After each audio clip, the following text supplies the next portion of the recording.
Hey everyone, welcome to This Explainer. Today, we're diving straight into the foundational roots of 19th century American evangelicalism. We're going to unpack the massive cultural and theological shifts of the era, and we'll do it not just by tossing around abstract ideas, but by actually tracing the lives of the people who sparked them. So, what exactly shaped 19th century American evangelicalism? Well, to figure that out, we have to look at how the biographical journeys of two incredibly influential men completely catalyzed massive societal shifts. You see, to truly grasp a movement, you've got to look at the movers themselves. These weren't just standard historical figures. They were real disruptors who fundamentally rewired how people thought about faith, society, and action. It's honestly fascinating when you put these two guys side by side. On one hand, you've got Charles Grandison Finney, a fierce rural lawyer. On the other, Dwight L. Moody, a humble urban shoe clerk. We're talking about two totally different backgrounds, two different eras, and two wildly different approaches, but together, they pull off this historical baton pass that essentially built modern evangelicalism from the ground up. Section 1. A dramatic conversion. We're kicking things off in upstate New York, in a region famously known as the Burnt-Over District. Why? Because it was literally swept by the fires of constant religious revival. And right at the center of all that was our first protagonist, Charles Grandison Finney. Before he ever stepped into a pulpit, Finney was a fierce, piercing lawyer. And as the source material points out, his direct, highly argumentative style completely shaped his later preaching. Imagine sitting in a church pew and having him argue his case while staring you down. He wasn't just giving sermons, he was arguing a biblical case like a seasoned attorney gunning for a verdict from the jury. And his pivot is just staggering. In 1821, Finney walks into the woods near Adams, New York, as a secular lawyer, and he walks out completely transformed, ready to dedicate his entire life to the ministry. He went and lived with a local minister to learn theology, and virtually overnight, this formidable legal mind was unleashed on the American religious landscape. Section 2. The Oberlin College Revolution. Now, Finney's ideas definitely didn't just stay trapped inside a church building. They exploded into real-world social reform. When he became a theology professor and eventually the president of Oberlin College, he helped establish some major, groundbreaking firsts. For Finney, there was absolutely no dichotomy between preaching the gospel and fighting for the emancipation of slaves. In fact, Oberlin was founded as a strict abolitionist mission. But they didn't stop there. They pioneered health-focused, revivalism teachings and completely reshaped what a college could actually be.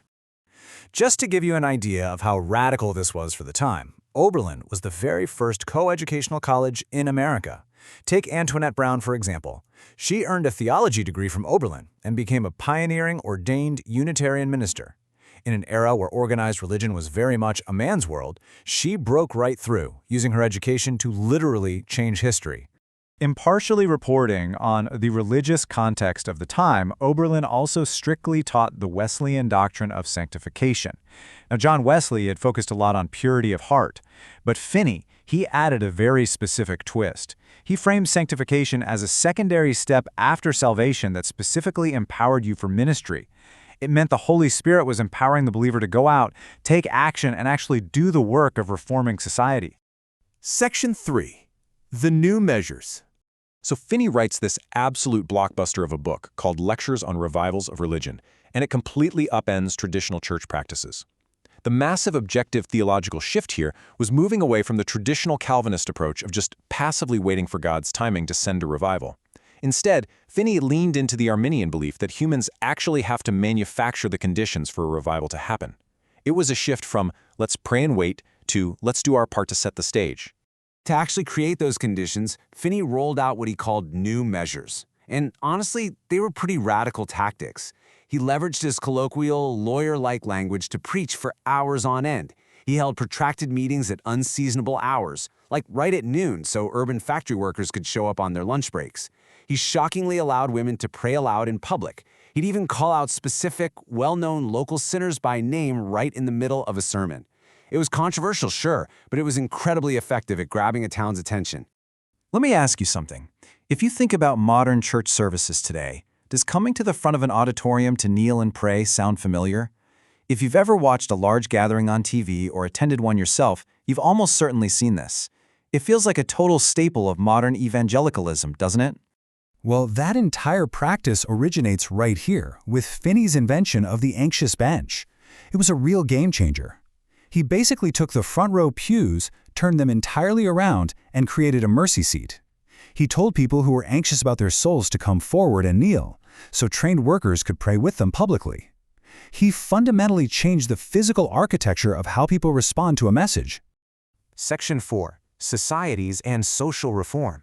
Okay, so once people experienced this revival, the next logical question was, how do they actually live it out? This gave rise to the doctrine of disinterested benevolence. It essentially taught that true conversion required you to completely abandon selfishness. You had to move away from just looking out for yourself to a life of selflessness, actively serving others. Finney's biggest fear was that someone would get converted, and then 30 years later they'd still just be living a self-centered life. And this idea fueled the creation of voluntary societies. It's brilliant, really, because before this, Protestants were pretty isolated. Baptists stuck with Baptists, Methodists stuck with Methodists. But these voluntary societies brought them all together for common causes. They focused on home missions, foreign missions, and actively remaking society by fighting for abolitionism and women's equality. They weren't just preaching anymore, they were organizing for justice. Section 5. Enter Dwight L. Moody. But as Charles Grandison Finney's era of influence reached its peak, the baton had to be passed. The late 19th century was bringing rapidly expanding, gritty cities, and the movement needed a new voice. That brings us to Dwight L. Moody. Moody had a pretty tough start. His father died when he was just 4, leaving the family to struggle. He grew up nominally Unitarian, and at age 17, this fatherless kid moves to Boston just to work as a clerk in his uncle's shoe shop. It's such a wild contrast. You see, while Finney had laid down this heavy intellectual and social groundwork, it was this humble shoe clerk who would soon step up and completely redefine urban evangelism. Finney built arguments like an attorney. Moody was about to approach faith with the street-level practicality of a working-class city dweller. And Moody's life changed course entirely because of a fateful Sunday school teacher named Edward Kimball. It didn't happen at an anxious bench. It wasn't in a massive tent revival. It was literally just a quiet conversation in the back of a shoe store where Kimball took the time to engage this young clerk and introduce him to the gospel. In fact, if you go to Boston today, there's a plaque hanging right near the Freedom Trail that marks that exact spot. It reads that D.L. Moody was converted to God in a shoe store on this site, April 21, 1855. Thousands of people walk past it every single day, often completely unaware that they're walking by the precise location where the next great transatlantic revivalist was born. So the big takeaway here is that 19th century evangelicalism was ultimately forged by two incredibly different men. It just goes to show that monumental societal shifts really can start anywhere, from a quiet rural forest in New York to a bustling shoe shop in Boston. Finney changed the theology and the tactics, and just as his era settled, Moody stepped out of that shop to carry the flame forward. Which leaves us with a pretty massive question for next time.